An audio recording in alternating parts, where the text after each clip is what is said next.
corporate finance practice problem using OneNote. Home loan payment calculation. Get ready. It's time to take your chance with corporate finance.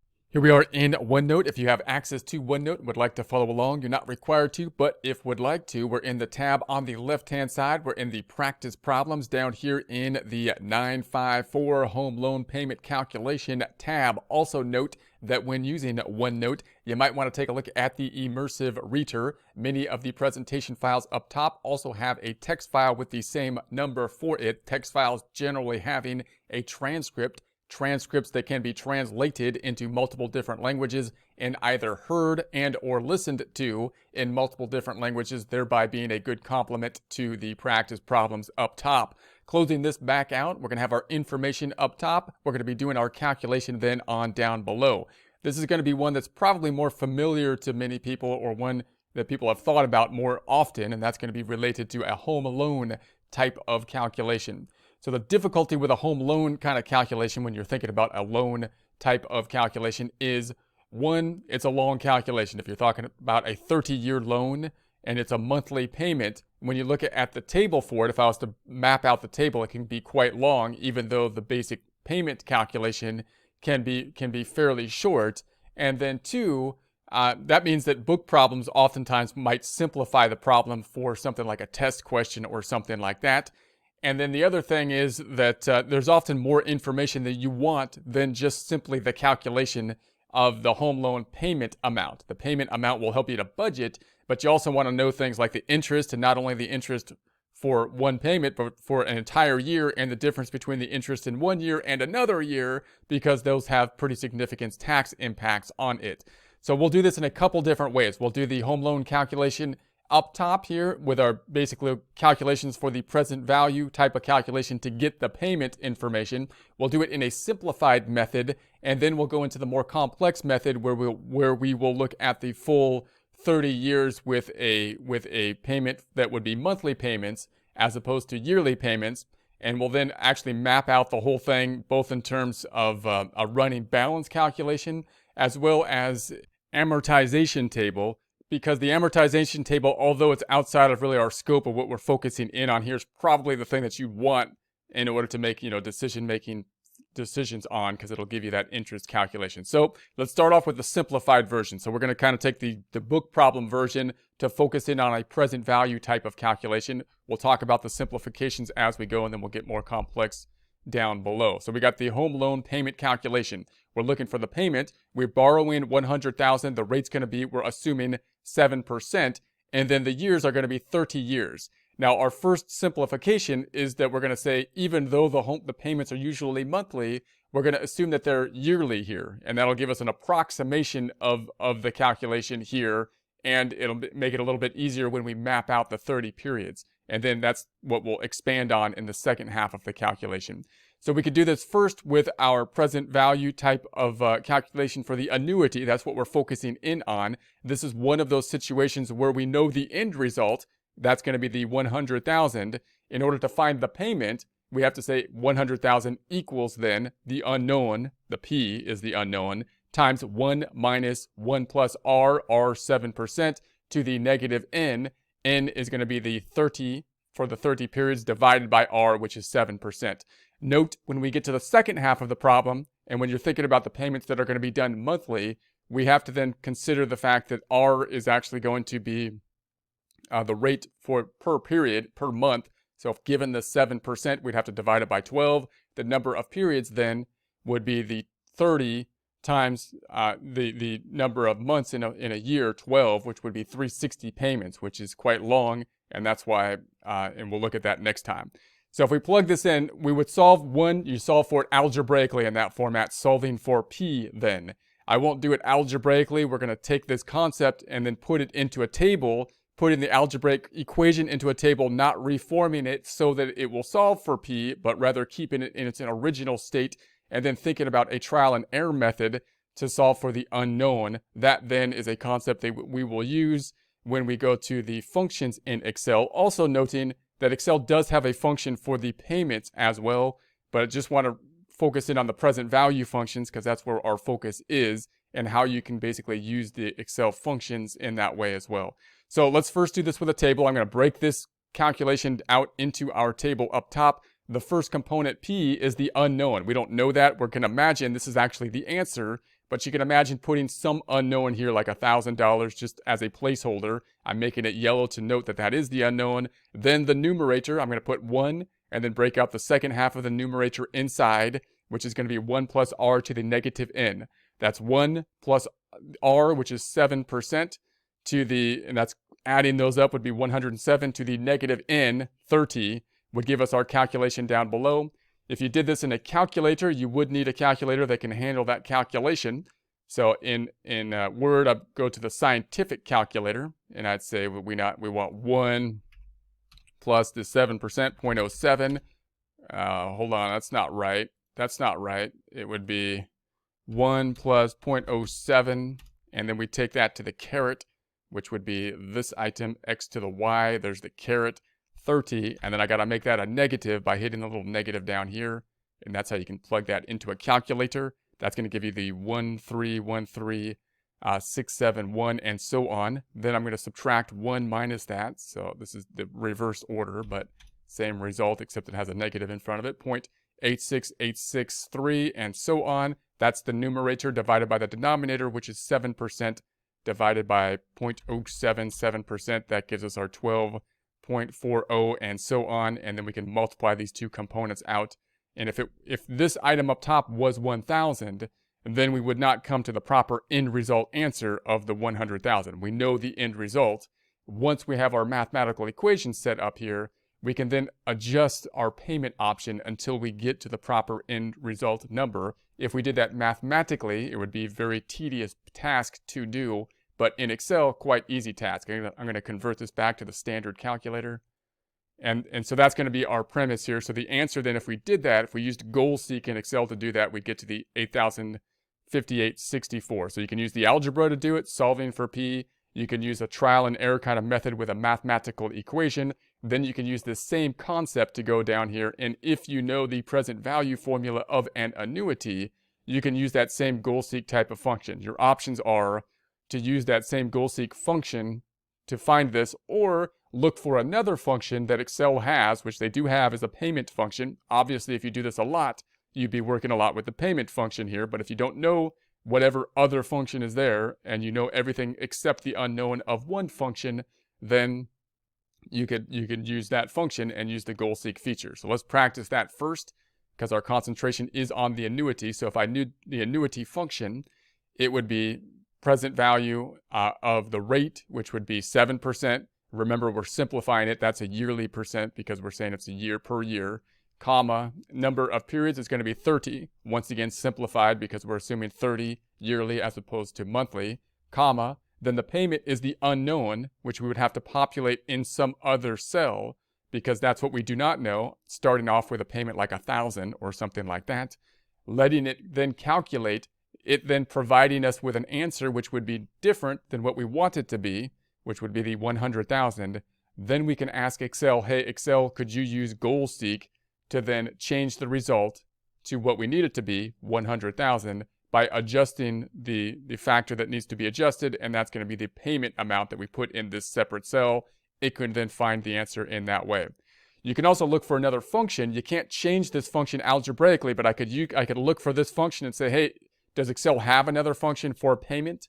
It does, and we could use that, and that would be the most direct method to get the easiest answer here, which would be, I'm going to put the payment, the rate would then be, once again, the 7%, comma, number of periods would be the 30, and then comma, and then we have the present value, and that would then be the 100,000. That also gets us to the 8,058.64. So then we could do this with a table, of course. If we did this with the table, we're backing into this top number, the yellow number. So we know that the end result should be, and we know from the table we can look at 7 and 30. So we're looking at rate 7, years 30, or periods 30. Same thing in this case, 7 and 30. So it's down here. That's going to be the 12.409. There's the 12.409. Also note that you can't use the table. This is another reason book problems have a problem with this long 30-year kind of thing monthly, because you can't use the table for like 360 periods or anything like that. The tables are limited, of course. So if we then say that if this times this equals that, we can take the end result, which is that 100,000 divided by this, which is 12.409, to back into the starting this thing, which was the 8,058.67, about, might be slightly different than the 8,058.64 due to rounding, tables rounded to 4 digits. Okay, so then we can also think about this in terms of the fuller calculation. Let's think about it with the full, not the simplification, but we're now thinking about it monthly. So we have the 7%, that's the yearly rate.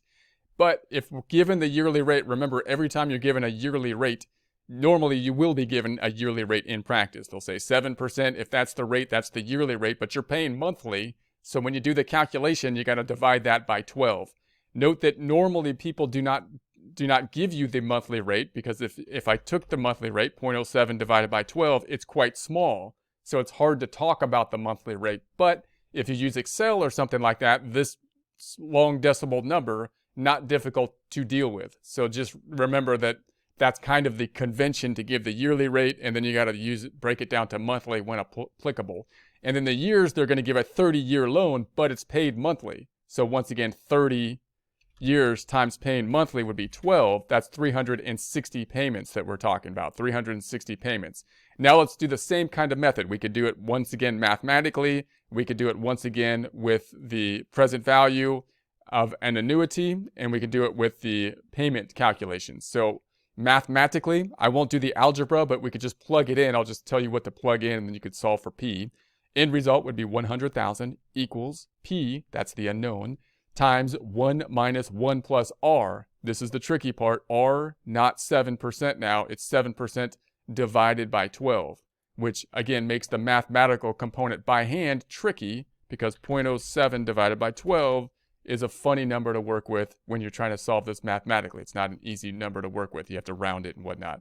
To the power of negative n, and once again, n is now 30 times 12, 360, also causing problems, divided by the rate, which once again is 7% divided by 12. So once you plug that in, you can do it mathematically. We're going to do the same thing. We'll take this formula, plug it into the same format that we have seen before, not reworking it for P, but rather using the original format and then using trial and error to solve for the unknown. If you imagine this in Excel, that being an easy process. So the yellow number being the number that we would guess, if we would just guess this is the answer, but if I guess like 1,000 in it, then I can calculate it with 1,000 and then adjust this number as we go. And if in Excel, we can use GoalSeek to do that. So we'll imagine 1,000 here, and then the numerator 1, plug in that over here, and then 1 plus R to the n. So 1 plus the rate, here's the tricky part, the rate now is now 0.07 divided by 12, right? Which is, if I make it a percent, 0.58333 on forever. And so if I take the 1, so then I'm going to take the 1 plus that, so plus 1, and that's going to give us the 1.0058 or 100.583, and so on and so forth. Then we got to take that to the power of the number of periods. The number of periods, 30 years, 12 months though, and it's monthly. So we're talking 30 times 12 or 360. So then we would need to take this number to the power of the 360. So let's do that with our calculator here. I'll pull out my scientific calculator. Let's get scientific about it. We'll say scientific calculator, and we're going to say we've got the 0.07 divided by 12 is that, plus 1 gives us that, and then we're going to take that to the power of x to the y, 360, but I need to make that negative, so caret 360, making that negative. That then gives us the 0.1232, and so on. We can then take the 1 minus that, finally getting us to the numerator, so minus 1. That's going to give us, it should be positive, but same thing, the 0.87 and so on. Then we divide by the denominator, which once again is 7% divided by 12, which is that same, kind of funny percent point, so on. So divided by 0.00 to make it a decimal 8 or 5833333, on, and so on. And that's going to give us our 150.3075 about. And then we can multiply these outer columns out. And so it would be that times, in our case, the 665.3, which would give us about the 100. I'm going to convert this back into a standard calculator. Now, once again, if I didn't have the top number correct up top, if I had something like 1,000 here, then I can imagine changing it until the bottom number gets to what I need it to be, 100,000. Tedious to do with a calculator, easy to do with Excel. You can use GoalSeek to kind of do that.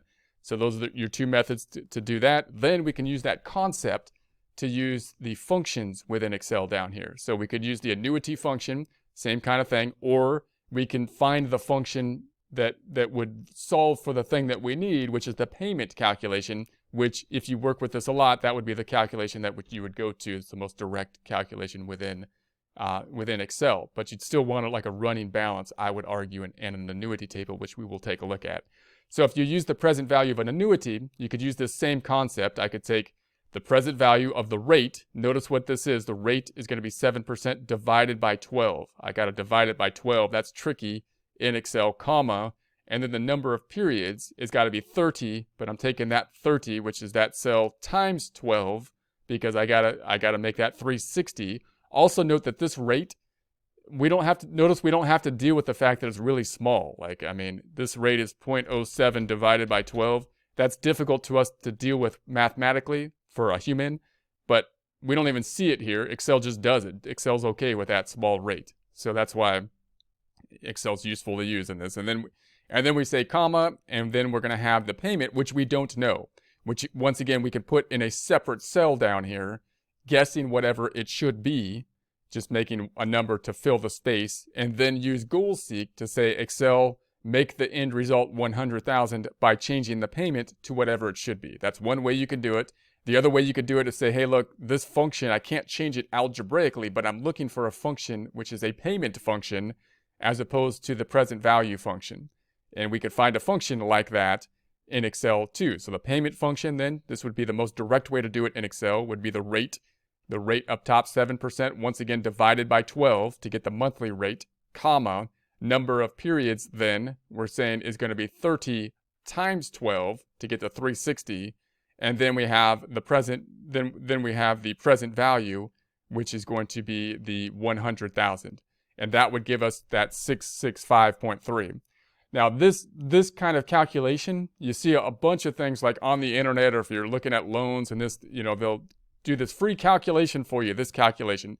It's not a very difficult calculation. I highly recommend doing it in Excel, but just note that this number right here, when actually analyzing a home purchase, is not all you need. That's really kind of the starting point, because this, although it tells you if you can pay for it in your current budget, which is kind of the first step that's important, that's really important, it doesn't really break out the interest and the principal and how the principal goes down over 30 years and all that kind of stuff.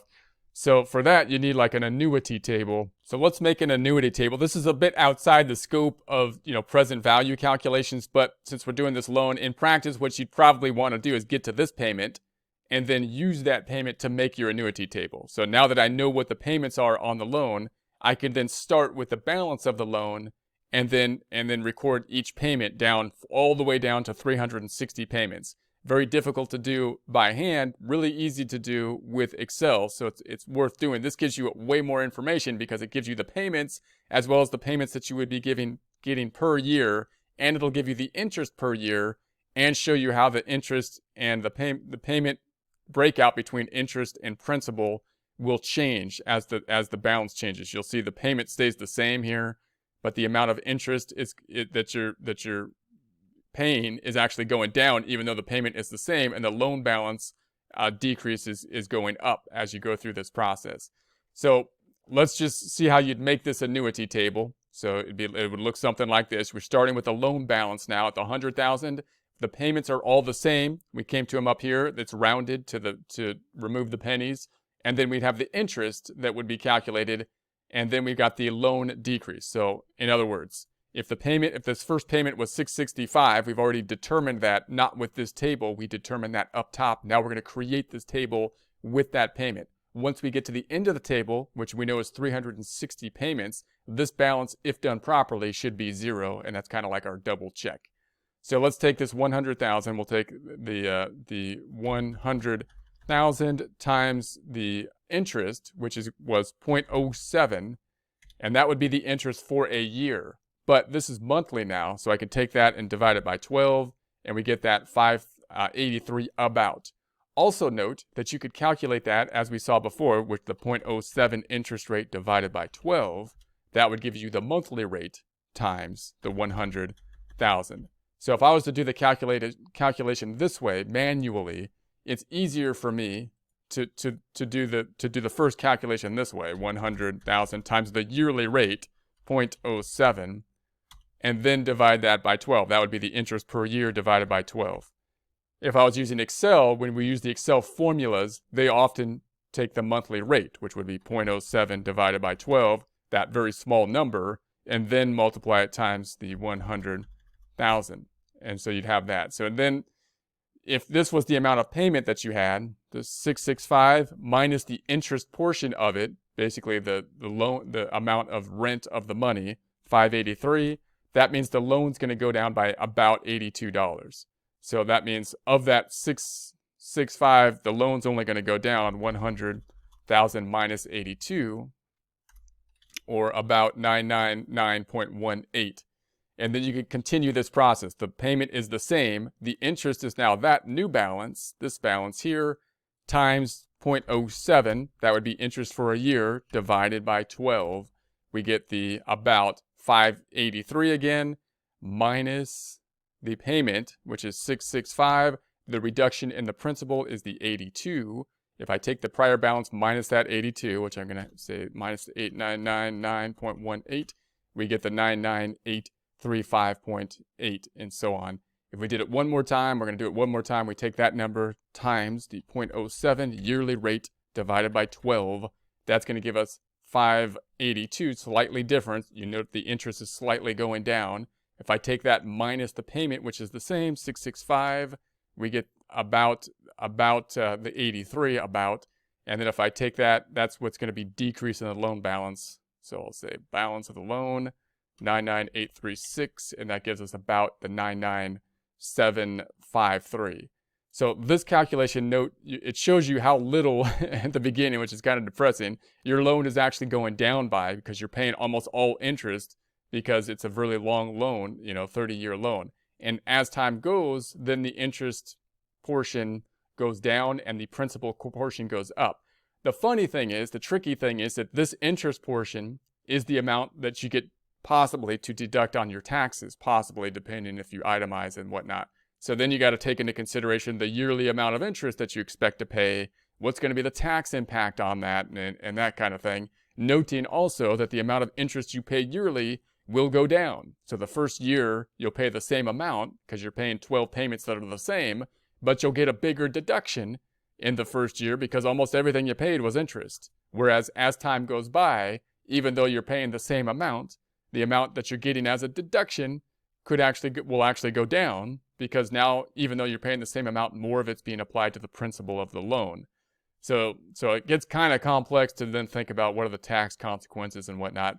But generally, when you make this table, if you go all the way down to the bottom, you can see now that even though you're making the same 665 payments, the amount that's going to interest is very small now, and the amount that's going to principal is quite large, and then at the last payment, you're going to get back down to 0.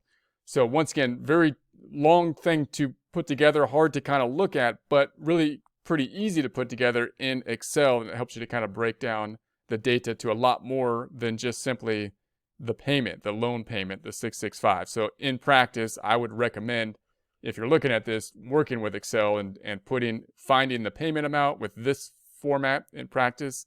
That would give you the payment. Then you can adjust the interest rates and whatnot, and you can practice with this formula to run different scenarios. Once you have this number, plug that into an annuity worksheet that you use in Excel, and that can give you some more data that you'll probably want when making that kind of decision.